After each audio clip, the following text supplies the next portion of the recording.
Tonight, the Prime Minister is in Washington, ready to meet with Donald Trump. The high-stakes meeting amid new insults and threats. I'm not sure what he wants to see me about, but I guess he wants to make a deal. What to expect tomorrow in the Oval Office. Trump threatens to tariff foreign-made films. You can't just slap a tariff on the content of film and television. It's not easy. Concern and uncertainty in Hollywood North. Shoots, tip, they score! Canada's playoff hopes. We want the cup! For the first time in more than 20 years, 3 Canadian teams make round 2. I just have this feeling of hope. Could this be Canada's year? From CBC News, this is The National with Asha Tomlinson. Thanks for joining us. Adrian is on assignment. Prime Minister Mark Carney is in Washington tonight ahead of the critical meeting of the White House tomorrow as the U.S. president continues to take aim at Canada. After an election campaign run on fighting Donald Trump's tariffs and sovereignty threats, it's time for the two men to meet face to face. But Carney is warning negotiations won't be easy and may not follow a straight line. After a tense few months, this could be a moment to reset the relationship. But as Katie Simpson shows us, there's no clear shift in tone from the White House. The Prime Minister arrived to little fanfare ahead of the down-to-business, high-stakes meeting. It's a visit that could define the Canada-U.S. relationship for years to come. The U.S. president seeming nonchalant about it. He's coming to see me. I'm not sure what he wants to see me about, but I guess he wants to make a deal. All right, welcome back, everybody. While on U.S. cable news, Donald Trump's allies hurled insults and lowered expectations. They have their socialist regime, and it's basically feeding off of America. I mean, the president calls that out all the time. It's going to be a fascinating meeting tomorrow. I just don't see how it works out so perfectly. But you're not going to. Carney is hoping to reset the Canada-U.S. relationship at a historic low amid Trump's trade war and annexation threats. It's really going to be an effort on the part of the Prime Minister to lower the temperature, of course, and to try to get back to more meaningful, substantive discussions. Dominic LeBlanc is also on this trip, along with Melanie Joly and David McGuinty, cabinet ministers who've worked with the Trump team before. I don't expect any specific deals tomorrow, certainly not a tariff removal deal tomorrow. I see tomorrow as the beginning of a new process. Brian Clow led Prime Minister Justin Trudeau's Canada-U.S. relations team, and he's hoping there will be a respectful dialogue. To a certain extent, it's out of Canada's hands about what may happen there. It depends on what version of Donald Trump shows up tomorrow. But any world leader coming into the Oval Office has to plan for a worst-case scenario. You're in no position to dictate what we're going to feel. After Trump berated an ally in public, the reality is anything could happen. You need to stand up for your country and yourself. You need to correct facts when misstatements are made. But at the same time, my advice would be give the president some room to do what he clearly likes to do, which is perform in front of the media and pick your battles. Trump repeated his annexation threats as recently as this past weekend, and he even joked in the White House that Canada doesn't like him too much. There's no guessing what he'll say in the Carney meeting, but a win for Canadian officials would be a respectful tone. So that's one aspect of this meeting, but many Canadians will be looking for movement on tariffs and trade. Yeah, Trump and his team seem to be signaling they want to renegotiate CUSMA as soon as possible, even though it's due for review next year. Expectations are low that any existing tariffs are going to come off anytime soon. Again, this meeting is really about relationship building and getting to a place where constructive trade talks can happen. Katie Simpson in Washington, thanks. CBC News will have special coverage of that meeting tomorrow with Chief Political Correspondent Rosemary Barton in Ottawa and Paul Hunter in Washington. That begins at 10 a.m. Eastern Time on CBC News Network. Alberta's Premier is laying out her own demands for the Canadian government in a live-streamed address tonight, saying she aims to negotiate a fair deal with Ottawa, while also criticizing what she called economic attacks on the province. Alberta didn't start this fight, but rest assured we will finish it and come out of it stronger and more prosperous than ever. Her comments come as some push for Alberta to leave Canada. Julia Wong was listening closely to that speech and joins me now. Julia, what were some of the main takeaways? Well, Smith really seems to be doubling down and pushing back against Ottawa. She said a special team will be appointed to negotiate with the federal government on specific reforms, and the province will appoint a panel to discuss Alberta's future in Canada at town halls. Popular ideas discussed could end up in a provincial referendum, and Albertans could vote on them sometime next year. Now, all of this is happening as talks grow over Alberta separating from Canada. Let's talk about the elephant in the room, that being separation. We are well aware that there is a large and growing number of Albertans that have lost hope in Alberta having a free and prosperous future. The vast majority of these individuals are not fringe voices to be marginalized or vilified. They are loyal Albertans. Smith's UCP government recently tabled legislation that lowers the threshold for any referendum to happen, making it easier for one to be held on Alberta's separatism. Though Smith, in her address, said any referendum question must not violate the constitutional rights of Indigenous people. And what's the mood right now in Alberta when it comes to this idea of separation? So the vast majority of Albertans do not want to separate, but there are definitely more people talking about it now. You know, there are billboards up in the province calling for Alberta to separate, and there were hundreds of people at a pro-separatism rally over the weekend. Now, the Premier says that she doesn't want to see Alberta separate, and she also says her government won't put a vote on separation on a referendum ballot. But she said if there is enough interest, the public should have a say on the matter. One political science professor says the whole conversation could leave Smith feeling like she has the upper hand with Ottawa. I think the Premier is probably very happy that there is significant separatist discontent or separatist aspiration in Alberta. I do take her at her word that she wouldn't like to see it come to fruition, but I think it's perceived as advantageous to the strategy of the provincial government to promote or to not put down those kinds of feelings. So it's worth noting media were not in the room when Smith made her remarks, meaning she took no questions, but she will be holding a press conference on Tuesday. Julia Wong, thank you. Breaking news tonight, the federal NDP has selected Don Davies as the party's interim leader. Davies has represented the riding of Vancouver Kingsway since 2008. He's one of just 7 NDP MPs elected last Monday. It's a significant drop from the 24 the party had heading into the vote. Davies replaces Jagmeet Singh. He lost his BC riding and announced his resignation on election night. For the 4th straight day now, search and rescue crews in Nova Scotia painstakingly scoured wooded areas near the home of 2 young children reported missing Friday morning. As Nicola Sagan reports, the rural community is pitching in to support those who are trying to bring the kids back home. Volunteers combing the woods, hoping for any trace of 2 missing children. Pushing through rough terrain and dense woods, looking for 6-year-old Lily Sullivan and her 4-year-old brother Jack. Jack just absolutely loves bugs, dinosaurs, and anything like that. But Lily loves girly things, but she also loves doing everything with Jack, bugs. They're like best friends, not just brother and sister. Police say they think the 2 children wandered off from their home in rural Nova Scotia on Friday. The family lives in Lansdowne Station, a wooded and sparsely populated area more than 100 kilometers from Halifax. The children's stepfather says he last heard and saw Lily and Jack that morning. And as soon as I noticed they weren't there, I immediately jumped right in the vehicle and surveyed all the area, every dirt road, every culvert I could find.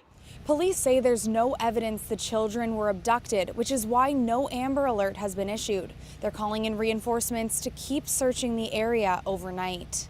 Searchers are on foot and using dogs and drones. But for now, they're asking the public to stay away. We've heard a lot about the impact that this is having on the community at large and the family, and it's really important that we locate these children. Many also lending a hand outside the search perimeter, preparing 3 meals a day to fuel the searchers. It's almost, you could say, a literal army of people from across this province who care, who are concerned, and who are doing their very best to try to reach and find these children in time. A community holding its breath and hoping for good news. Nicola Sagan, CBC News, Pictou County, Nova Scotia. Jury selection began in New York today in the sex trafficking trial of Diddy Combs. The hip-hop mogul is accused of sexual assault and exploiting 4 women. Potential jurors were asked if they knew details of the case and if they had experience with sexual assault or other trauma. Most of the women responded that they or someone they knew had experienced assault or violence. Combs has denied the allegations. In graphic testimony today, the woman at the center of a sexual assault trial said she felt degraded and humiliated by the 5 hockey players facing charges. Katie Nicholson was back in that London, Ontario courtroom, and a warning. Her story includes disturbing details. What do we want? Justice! When do we want it? Now! Another show of support outside the London, Ontario court. We are here to show EM that she is not alone. As the woman known only as EM continued her testimony inside. She said after she had sex with Michael McLeod, other men entered the hotel room. She testified 3 men pulled their pants down for oral sex, as others in the room chanted, "Suck it." And some allegedly spat on her. Some slapped her buttocks. 2 of the players, she said, had sex with her in the bathroom. She testified the men in the room shouted and laughed. It was all just a joke to them, she said. EM said she cried at times, but when she tried to leave, people would guide her away from the door. She stated several times it was as though she left her body. Not uncommon, says lawyer Animatus, who's not involved in this case, but who frequently works with sexual assault survivors. Dissociation is a pretty common sign of a trauma response, and it is something that some people will happen to some people as a protective mechanism. EM also testified she did not recall participating in 2 videos taken from McLeod's phone in which she appears to give consent to unspecified acts, testifying it was not a reflection of what she felt and that McLeod was coaching her to say it was consensual.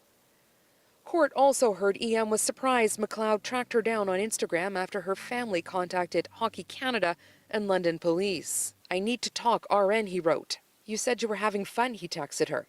"I was really drunk, didn't feel good about it at all after," she wrote. "I was okay with going home with you. It was everyone else afterwards that I wasn't expecting. I just felt like I was being made fun of and taken advantage of." McLeod repeatedly pressed her to go to police to end the investigation. What can you do to make this go away? In cross-examination, McLeod's lawyers suggested EM cried the night of the alleged assaults because she had cheated on her boyfriend of 3 months. "I blamed myself," she replied, "for getting drunk and leaving with McLeod." And EM has at least another day in court as lawyers for the 5 accused continue their cross-examination. And what have the defense lawyers raised so far in cross-examination? McLeod's lawyer has been probing for inconsistencies between statements EM gave Hockey Canada and London police, and he's also drilled down on how much she used to drink back then, questioning whether she was truly as intoxicated as she has testified she was. He also brought up how in initial conversations with a London police detective who viewed footage from the hotel that she didn't appear to be that inebriated. Katie Nicholson in London, Ontario. Thank you. Israel is moving ahead with a plan to expand military operations in Gaza, with officials using words like capture and conquest. Sasha Petrusik shows us how that is being received. For 2 million Palestinians in Gaza, the scramble for food is daily. Medical treatment is scarce, with mothers watching their babies suffer. And the Israeli military operation, it's relentless. And about to intensify, says Prime Minister Benjamin Netanyahu, with Israeli troops to establish new bases across Gaza and stay indefinitely. His right-wing finance minister, Bezalel Smotrich, calls it a conquest, with Palestinians to be cleared out.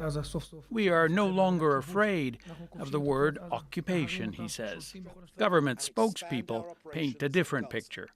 Not to occupy, but to expand the military operation. Why? To increase the pressure on Hamas to release our hostages.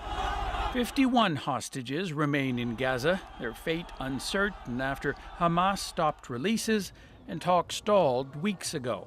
No more than 24 hostages are believed to be alive. Already, thousands of reservists are driving in to report for duty. without much enthusiasm on the streets. I think it is a thoughtless way of endangering more lives on both sides. International humanitarian groups say the situation is about to get even worse, calling Israel's new plan to take over aid delivery in Gaza unworkable. It's fundamentally wrong that a military strategic decision would govern humanitarian aid. Still, there's been little outcry from the international community. That may change next week as U.S. President Donald Trump heads to the Mideast. So far, he's given Netanyahu a free hand on waging war in Gaza. Pressure from Arab states may give Trump second thoughts on expanding it. Sasha Petrusik, CBC News, Washington. The Netherlands is marking 8 decades of freedom, liberated from Nazi rule in large part thanks to Canadian veterans. Some were on hand to take part in the anniversary celebrations. Chris Brown shows us the emotional and personal moments. The Netherlands celebrated 80 years of freedom and the Canadian soldiers that helped win it with a parade that passed by the hotel in Wageningen where a Canadian general accepted the Nazi surrender. But it was away from the enormous crowds where some of the most poignant moments of this day happened. Oh, you're a lovely boy. George Morash of Calgary, who's 101, was a machine gunner during the war. For the last 4 years, he's had a young Dutch pen pal who he's been exchanging letters with. 18-year-old Frank de Bruin initially reached out for a school project, but he kept up writing. I gotta get up. And after the parade, the pair met in person for the first time. Your letters were wonderful. Oh. Thank you so much, George, for assuring me my freedom. Oh, my goodness gracious. It's because of him that I can stand here today and be happy. I couldn't imagine fighting right now in an army, and he did that at my age.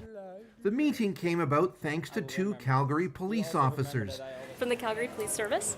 Claire Smart, who knew Morash, asked her Dutch-born colleague Margaret Reinders to do some detective work and find his school. The moment when she said, like, yeah, he still has students here, he's in his senior year, that was the best part. It was also an emotional day for 99-year-old Jack Rossiter, a veteran of the Seaforth Highlanders of Vancouver. Rossiter fought his way across Italy and later Holland. Members of his old regiment found him at a hotel and gave him a moving musical tribute. This to me is just a real shocker. I never thought I'd meet with the gang again. And these new personal connections may endure past this emotional weekend. Both Frank and George say they plan to keep writing to each other. Chris Brown, CBC News, in Wageningen. Ahead of tomorrow's meeting with Prime Minister Mark Carney, Donald Trump's latest tariff threats are taking aim at the film industry. You can't just slap a tariff on the content of film and television. It's not easy. Confusion and concern from movie producers. Next. Plus, the ancient process to pick a new pope. How the conclave actually works. We'll break that down. And later, Jets fans flying high. Shoots, tip, they score! Everyone was cheering and screaming and like so excited. A stunning comeback celebrated in the sky. We're back in 2.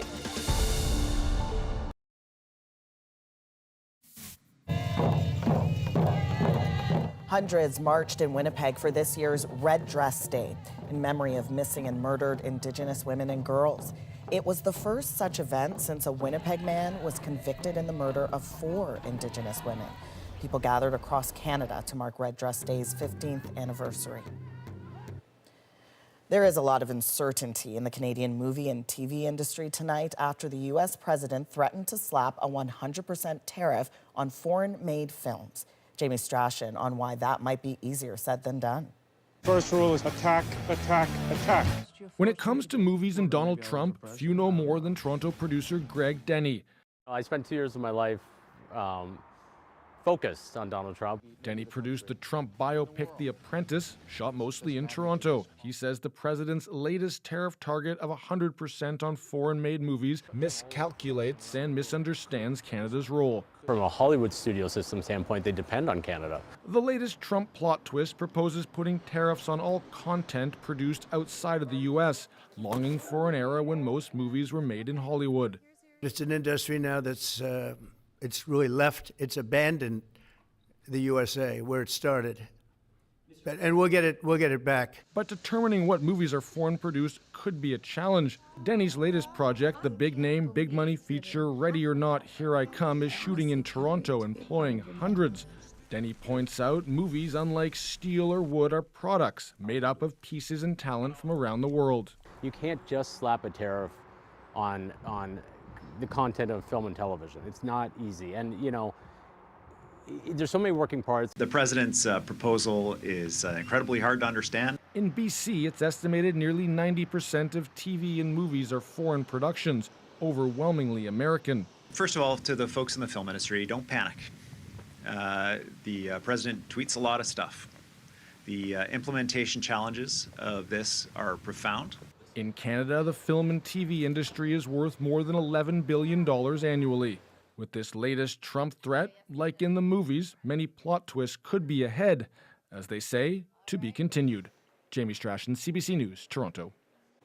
It is something that hasn't happened in more than 2 decades. 3 Canadian teams in the second round of the Stanley Cup playoffs. Pionk shoots, tip, they score! Game over! Series over!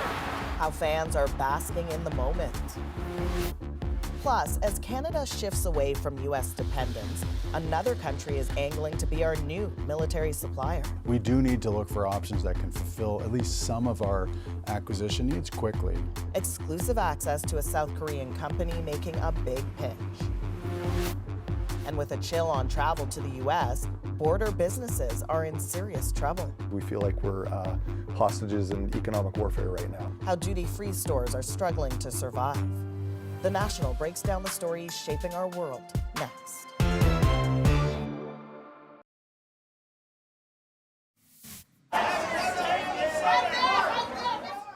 It's fashion's biggest night of the year at the Met Gala in New York. Queen of Motown Diana Ross made a regal return, her first appearance since 2003. The star-studded guest list also included Olympic champion Simone Biles. This year celebrates Black dandyism under the theme Super Fine, Tailoring Black Style.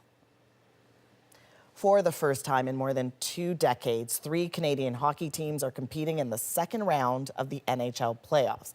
And as Cameron McIntosh shows us, fans are hoping the road to the Stanley Cup runs right through Canada. Domestikov shooting, they score! Game 7, down 2 with 2 minutes to go. A playoff miracle in Winnipeg. 2 quick goals.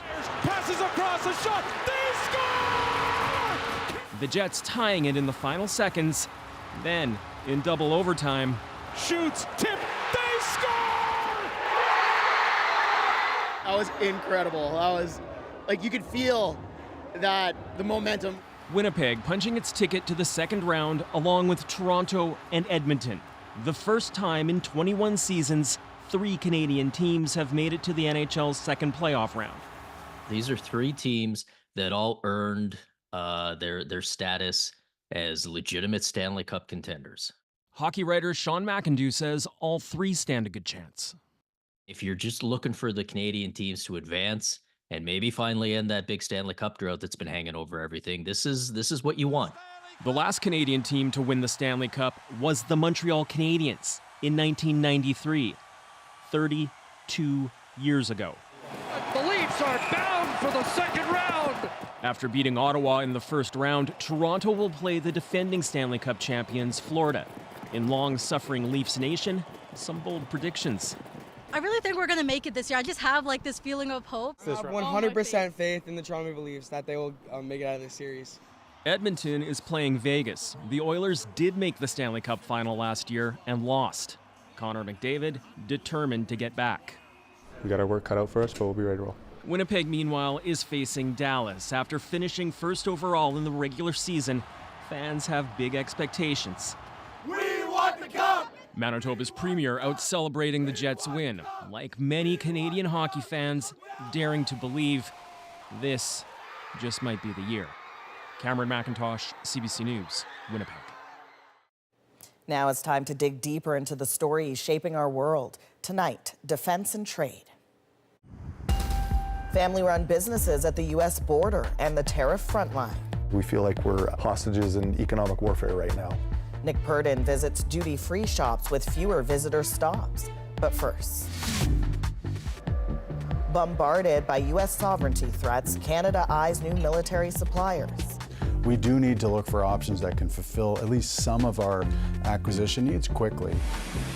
Inside the South Korean arms maker, looking to fill in the gap. Murray Brewster got exclusive access to show how Ottawa might be pitched on its weaponry and submarines. South Korea. Some have begun to refer to it as the new arsenal of democracy. A country once ruined by war, now on track to be the world's fourth largest arms maker.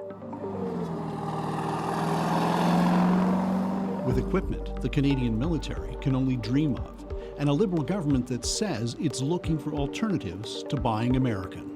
The old relationship we had with the United States, based on deepening integration of our economies and tight security and military cooperations, is over. It is this kind of equipment that is on the federal government and the Canadian Army's wish list. Mobile artillery, which the Ukraine war has demonstrated is essential for a modern military. The K9 Thunder, a 155mm mobile howitzer, and the South Koreans were eager to show us what it could do. CBC News was given exclusive access to their manufacturing facility and a detailed look at the proposal they submitted to Canada, promising to equip the Canadian Brigade in Latvia within months. We can deliver the K9 systems, I mean, at least the 1 battalion or also the 1 regiment. We can prepare within 12 months from the contract. Then that means because we are ready to well prepared. Submarines, however, form the biggest part of South Korea's pitch, $20 to $24 billion in a joint venture between the country's most competitive shipyards, Hanwha Ocean and Hyundai Heavy Industries. But South Korea is offering more than just toys. They're proposing a relationship. We do not think of this as a single one-time deal between two countries. It's not a transaction for us, says South Korea's Deputy Defense Minister. We see this as strengthening Canada's defense industry and the strategic partnership between our countries. Several European countries have expressed interest in selling Canada submarines, but senior defense officials say the Koreans have gone a step further, handing in a proposal with projected costs, delivery timelines, a plan to train crews, and to construct maintenance facilities in Canada.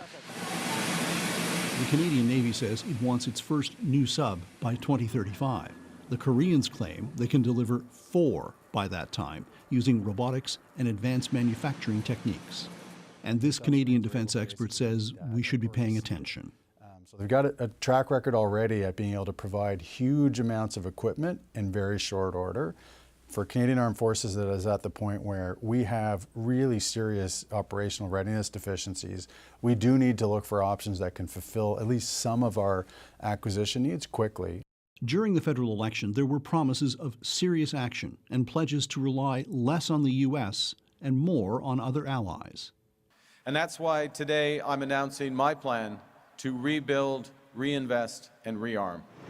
A number of Canada's key allies, notably Poland and Australia, have also turned to South Korea, signing multi-billion-dollar arms and manufacturing deals. In Poland, brand new tanks arriving on the dock and brand new warplanes landing within months of the deals being struck. Before the deal with Poland, Korea's reputation as a defense exporter was not that large, says South Korea's military acquisitions minister.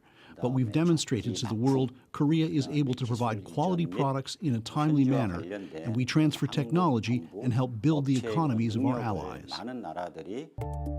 Despite the enthusiasm, there is still deep skepticism in Seoul that Canada is truly serious about breaking its decades-long reliance on the U.S. for trade and weapons, with many officials, defense, foreign affairs, and corporate, all saying they're looking for concrete signs from the new government. The South Korean proposals Murray spoke about were presented to Ottawa in early March. Federal officials say they went further than some expressions of interest from other countries, including Germany. On Wednesday, Catholic cardinals will begin the process of electing a new pope, the ancient ritual of the Papal Conclave. Ellen Morrow looks at its secrecy and seclusion. The process for picking a new pope to lead more than 1 billion Catholics around the world comes down to an ancient voting ritual cloaked in secrecy. It's called conclave, and here's how it works. After a pope dies or resigns, there's a period called sede vacante, roughly time of the empty throne in Latin. As the faithful gather in St. Peter's Square to say goodbye to the previous pope, top-ranking clergymen, known collectively as the College of Cardinals, descend on Vatican City from around the world. They're the ones who get to decide the new pope when conclave begins, usually 2 to 3 weeks after the start of sede vacante. Conclave dates back to the 1200s. 1492 was the first time it was held in the Sistine Chapel, the site of all conclaves since 1878. The cardinals voting under the famous ceilings painted by Michelangelo. The chapel is located just beside St. Peter's Basilica, where the Pope leads the Catholic Church. There's an intense security operation to prepare. The chapel swept for any illicit recording or listening devices before the cardinals arrive. Once inside, they must all swear an oath of secrecy. Any leaks risk excommunication from the church. And this is where conclave gets its name. It comes from the Latin for with a key, referring to a locked room. The cardinals are locked behind the doors of the chapel with no contact with the outside world. They can only leave the chapel at night to sleep at their Vatican accommodation before it all starts again each morning. For centuries, the church's new leader has been chosen from the pool of cardinals, and there's usually a few rumored favorites going into conclave. But the cardinals can vote for whoever they want, as long as they're a baptized Catholic man. And here are the rules. Only cardinals under the age of 80 are allowed to participate in the vote. The cardinals vote once on the first day. On following days, there are 4 rounds of voting each, 2 in the morning and 2 in the afternoon, until a new pope is chosen by a 2/3 majority. It took just 5 rounds to elect Pope Francis. Pope Benedict even shorter with just 4 rounds. And Pope John Paul II was elected in 2 days after 8 rounds of voting. The ballot papers are anonymous and look something like this, small rectangles that say in Latin, "I elect as Supreme Pontiff," with a spot for a name to be written in. The cardinals put their ballots in an urn, the votes are counted and read aloud. Then this comes in. After a count, the ballots are burned in a stove connected to a chimney on the roof of the chapel. Those famous smoke signals are the world's only way of knowing what happened. Black smoke means no new pope yet. The voting and the uncertainty for Catholics continues. But if there's white smoke, Catholics in St. Peter's Square and around the world celebrate as a new pope has been chosen. This was the joyful reaction to the election of Pope Francis in 2013. We are so happy and so enjoyed that we are here now. It usually takes less than an hour after the white smoke before this announcement. Habemus Papam. Habemus Papam, or we have a pope. And after all that, the world hears from the new leader of the Catholic Church for the first time. Buonasera. He blesses the crowd, Et Spiritu Santo. and a new papal reign begins. We have special coverage for you tomorrow night on the eve of the conclave. Adrian will host the National from Rome. And then on Wednesday, when it all gets underway, Adrian hosts special coverage on CBC News Network and wherever you stream CBC News. That starts at 10 a.m. Eastern. Coming up, amid tensions with the U.S., some border businesses are on the brink. We've seen a double-digit decline in sales and revenue. Why duty-free stores are struggling to survive. That's next.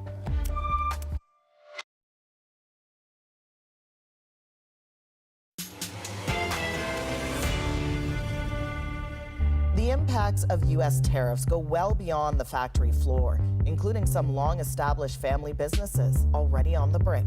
I hate to think that after 30 years of doing this, that it would just one day I walk up and turn the key on it and never walk back again. That's what's happening to duty-free shop owners on this side of the border. Nick Purdon visited two of them, different provinces, same dilemma. Having to put my own money into the company to keep the lights on, pay my staff. Do I continue to throw good money at potentially bad money? There's a lot of tension. There's a lot of apprehension when crossing the border now. It's not the same feeling that people used to have. That's the sad part of all this. Since the United States started a trade war against Canada, there's a new reality at the border. Crossings are down more than 20%, or almost 1 million people a month. So what if your business depends 100% on people crossing the border? Abe Tak, the owner of the duty-free shop in Windsor, Ontario, is worried. I think about how are we going to be able to keep the business open, keep people employed, and keep the lights on. We've seen a double-digit decline in sales and revenue. Abe's store is a family-run business. And that's actually true of all 32 land border duty-free shops across the country. Abe's parents opened this store almost 40 years ago, the first one in Ontario. It was a big event at the time. There were speeches, even the mayor came. When my parents first opened this store, business was not easy. It took them a long time to grow this business. They had everything on the line. I know my dad leveraged everything he had to be able to open this place. It was a tough time for us as a family. The family stuck with it, expanded the store, and it became successful. How long is this going to take you to do? Probably till the end of the day.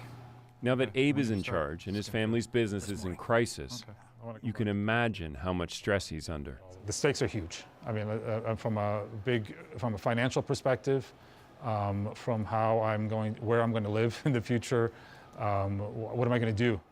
Do you think about that you could be the one that has to close down? Exactly. You don't want to be the one at the helm with the challenge that actually is the final call, and that's something that I would hate to have to do. Anything that comes up as a discrepancy, we check. Okay. There's a lot there. Longtime employee Wolf Weinberg is worried too. Busy year. What does this place mean to you, this store? It's a big part of my life. I've been here for 17 years. I've worked everything from the midnight shift to the day shift to now running the warehouse and the inventory. That's my life now. Wolf tells me he follows closely the ins and outs of the trade war and the relationship between President Trump and Canada's new Prime Minister Mark Carney. I'm just hoping that they can come to some kind of resolution so I actually have a job. If there's no customers and there's nobody coming in to buy, there's no job. What would that mean for you? It would be crushing. It's 17 years of my life. I just can't pick up and find something else. It's supposed to be $4.95 though, right? For now, Abe is committed to paying his staff and keeping the shop open. Okay, we'll put them on. We'll start them off at 50% off and see how they go. Yeah. And this is the struggle for duty-free shops across the country. This is Osoyoos, British Columbia, the southern end of the Okanagan Valley. Across the water there, Washington State. Cam Bissonnette owns the duty-free shop on the border here. He says he never saw this coming, and he's been hit harder than maybe anyone in the country. Cam's business is down more than 80%. There's almost no traffic. And the thing is, if people don't cross, he can't make money. You have to walk through my front door, make the purchase, and then go directly to the United States. So, I mean, I can't sell things online, of course. I can't sell to different markets. Obviously, I can't sell back into Canada because everything is tax and duty free. We feel like we're hostages in economic warfare right now, and there's very little we can do. What's striking is what you say, that you can't pivot. We cannot pivot, yeah. We absolutely cannot pivot. Cam has already cut the store's hours. He used to employ 15 people. Only 3 remain. And he says he's poured more than $100,000 into the store to keep it afloat. I've, built my identity around this business. It's such a strong part of the fabric of my life. Including a dream that he might one day work here with his kids. I had some wonderful years here, building the business. I had a fantastic working relationship with my father. I'm not going to have that same working relationship in this business with either of my children. Do you think you're going to have to close? I hate to think about that.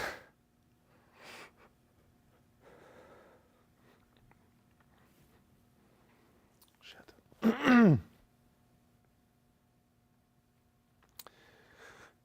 You just spend a lot of time and energy in it.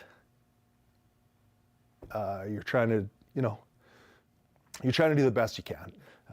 I hate to think that after 30 years of doing this, that it would just one day I walk up and turn the key on it and never walk back again.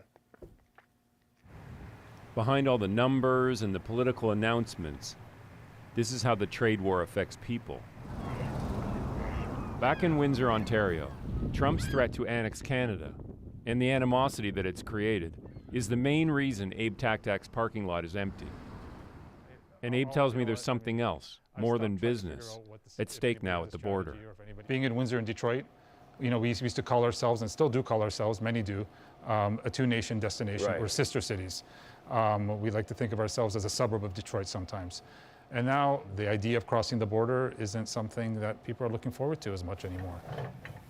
But when you change people's emotional connection and emotional decision-making, I hope that eventually this will pass, but I fear that this is going to be something that's going to stick around for a lot longer. As Nick mentioned, duty-free shops across the country are in trouble. According to an industry association, Ontario's stores have seen declines of 40 to 50%. The hit for some in BC, New Brunswick, Quebec, and Manitoba is 80 to 90%. Up next, a Winnipeg Jets whiteout in the sky. Everyone was cheering and screaming and so excited. How Jets fans on a Winnipeg-bound flight celebrated a historic win.